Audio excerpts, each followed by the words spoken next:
m'appelle Déborah Lopatine, je suis chargée de communication ici à l'IRCAM où je travaille depuis 15 ans. Au sein de l'équipe de communication, je m'occupe de plusieurs choses dans les réseaux sociaux, les visites de l'IRCAM, les traductions, l'organisation des événements autour des spectacles et des concerts.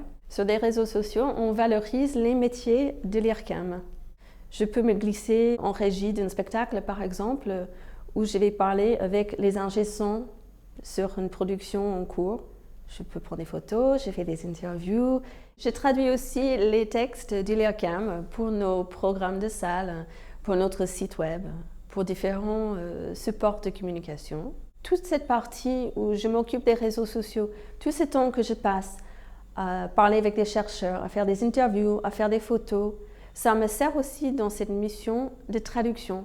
Il faut pouvoir raconter une histoire avec des mots, avec des images. En fait, il faut donner envie aux gens de pousser les portes de l'IRCAM, de rentrer dans l'univers de l'IRCAM, que ce soit l'univers scientifique ou artistique. Il n'y a pas de journée type pour moi à l'IRCAM. Je peux commencer ma journée avec une visite d'un groupe scolaire et passer tout de suite à l'interview d'un artiste en studio. Une journée type, ça peut se passer ici dans mon bureau à l'IRCAM, mais ça peut aussi être ailleurs. Je pars souvent en tournée avec les équipes pour mettre en valeur leur travail. Comme vous pouvez l'entendre, je suis américaine. J'ai fait mes études aux États-Unis, j'ai fait des études de beaux-arts, de photographie. Je suis arrivée à Paris en 1995 et j'ai commencé à l'IRCAM en 2006. Entre-temps, j'ai travaillé comme photographe, comme graphiste, en freelance. Au début de mon carrière à l'IRCAM, j'ai travaillé sur des projets européens. En 2009, j'ai changé et j'ai intégré l'équipe de la communication.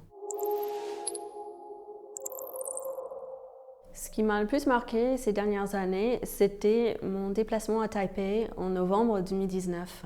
On a signé un accord entre l'IRCAM et le SEALAB à Taipei. Donc le SEALAB, c'était un site en plein milieu de Taipei, c'était une ancienne base militaire.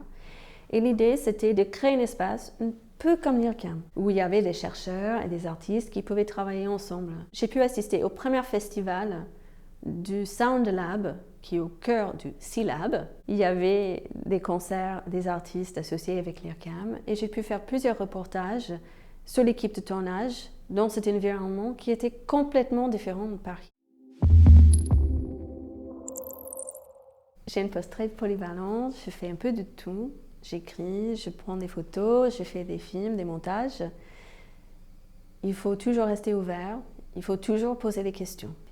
Je pense qu'il y a vraiment de tout à l'IRCAM, il y a toujours quelque chose qui intéresse quelqu'un.